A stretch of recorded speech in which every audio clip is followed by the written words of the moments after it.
అందరికీ మన ప్రభువును, రక్షకుడైనటువంటి యేసుక్రీస్తు వారి పేరిట ప్రేమపూర్వకమైన వందనాలండి. ప్రియమైనటువంటి దేవుని వారలారా, ఆదికాండము 13వ అధ్యాయము 5వ వచనం చూద్దాం. ఆదికాండము 13వ అధ్యాయము 5వ వచనం నుండి మనం చూస్తే, అబ్రహాముతో వెళ్ళిన లోతుకును గొర్రెలు, గొడ్లు, గుడారములు ఉండెను గనక వారు కలిసి నివసించుటకు ఆ ప్రదేశము చాలకపోయెను. ఎందుకనగా వారి ఆస్తి వారు కలిసి నివసించలేనంత విస్తారమై ఉండెను.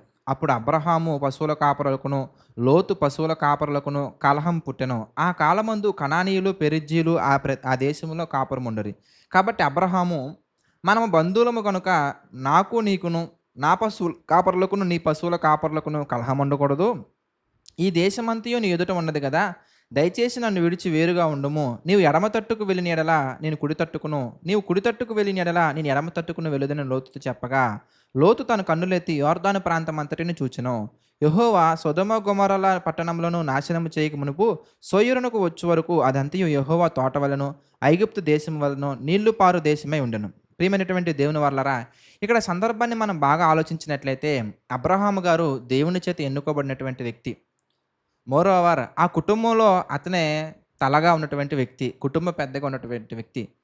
అయినప్పటికీ ఇక్కడ ప్రాబ్లమ్ క్రియేట్ అయినప్పుడు అబ్రహాము గారు తను నెగ్గాలి అనే దానికంటే కూడా దేనిని చూస్తున్నారు ఎందుకని మనం చూస్తే అక్కడ సమాధానం ఏర్పడాలి.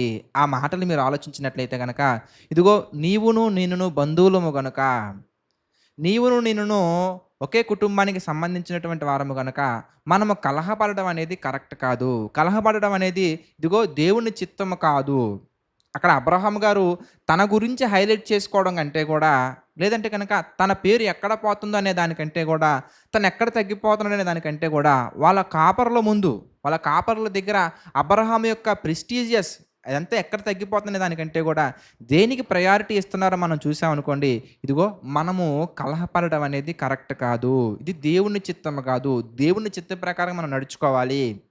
కుటుంబంలో దేవుని యొక్క నిర్ణయాలు బలపడడానికి, కుటుంబంలో దేవుని యొక్క చిత్తము నెరవేరడానికి చూడాలి తప్ప, మనం కరెక్ట్, వాళ్ళు తప్పు, లేదా వాళ్ళు కరెక్ట్, లేదంటే వీళ్ళు కరెక్ట్, వాళ్ళ కరెక్ట్ అని ఎవరక్కడ కరెక్ట్ అని ఒక మనిషి దగ్గర నిరూపించుకునేంతగా మనం అక్కడ గొడవ పడాల్సిన అవసరం లేదండి.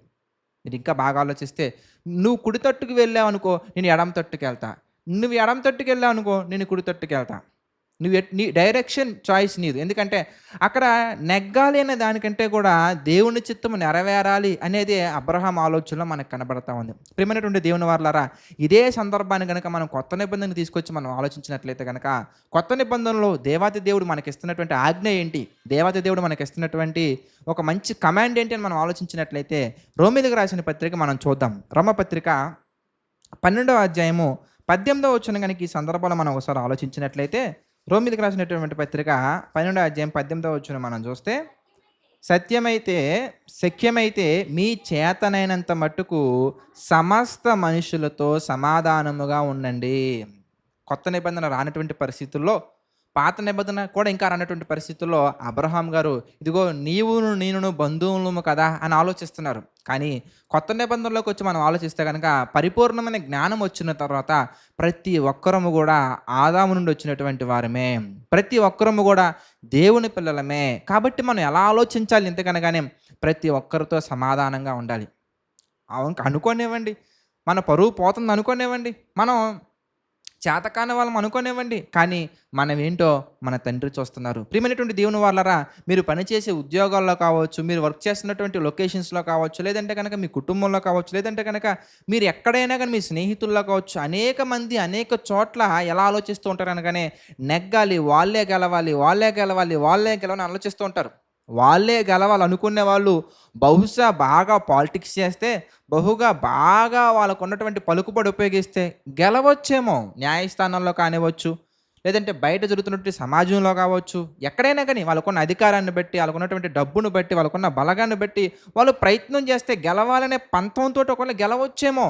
కానీ దేవుని చిత్తం నెరవేరాలి అని ఆలోచించేవాడు మనుషుల కంటికి గెలిచినట్టు కనిపించినా కనిపించకపోయినా, మనుషుల దృష్టికి ఓడిపోయినట్టు కనిపించినా కనిపించకపోయినా, దేవుని హృదయంలో మాత్రం మంచి స్థానం సంపాదించుకుంటామండి. దేవుడు మాత్రం తగిన సమయంలో ఎంతమంది మన చుట్టూ ఎన్ని రకాలుగా ప్రయాసపడినా, ఎంతమంది మన చుట్టూ ఎన్ని రకాలుగా మనల్ని తుంచటానికి చూసినా గానీ, దేవుడు గనక మనల్ని ఎంచితే ప్రపంచమే ఏలేంత గొప్ప స్థితిలో దేవుడు మనల్ని ఉంచుతారు. అలాంటి ఉదాహరణలు మనకి బైబిల్‌లో life time practicals, life examples మనకి ఎన్నో కనబడతా ఉంటాయి. కాబట్టి ప్రియమైనటువంటి దేవుని వాళ్ళారా, అందరితో కూడా సమాధానంగా ఉండటానికి ప్రయత్నించండి. ప్రేమ కలిగినట్టుకు ప్రయాసపడండి. ప్రార్థన చేసుకుందాం. ప్రతి ఒక్కరి తలలోంచి ప్రార్థనలు ఏకీభవించండి. ప్రార్థన. ప్రేమ నమ్మకం కలిగినటువంటి మా ప్రియమైన పరలోకపు తండ్రి, అనేకమైన విషయాలను ఈ ఉదయకాల సమయంలో తండ్రి డివోషన్స్ ద్వారా మాకు తెలియజేస్తూ మీ చిత్త ప్రకారం నడిపిస్తున్నందుకు మీకే కృతజ్ఞతాస్తుతులు చెల్లించుకుంటున్నాం తండ్రి. మీ యొక్క ఆలోచనలు నడిపించండి, బలపరచండి. మీ చిత్త ప్రకారంగా తండ్రి మమ్మల్ని అందరిని కూడా మీ యొక్క మీరున్నటువంటి లోకానికి రావడానికి తండ్రి మాకు సహాయం చేయండి. దేవా, ఈ పరిచర్య అనేక రకాలుగా తండ్రి ముందుకు సాగటానికి ఎవరెవరైతే సహకారం నిలబడుతున్న ప్రతి ఒక్కరిని జ్ఞాపకం చేసుకోండి తండ్రి. ప్రతి ఒక్కరికి మీ కృప తోడుగా ఉంచి నడిపించండి, సహాయం చేయండి. మీ యొక్క ఆలోచనలు తండ్రి బలపరచండి.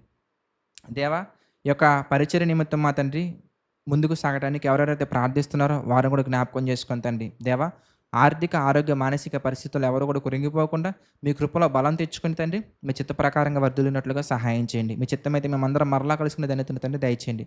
సమస్త మహిమ, ఘనత, ప్రభావాలు మీకే చెల్లించుకుంటూ మా ప్రభువును రక్షకుడైనటువంటి యేసుక్రీస్తు వారి పేరిట ఈ ప్రార్థన అడిగి వేడుకొనుచున్నాము తండ్రి. ఆమెన్. అందరికీ వందనాలండి.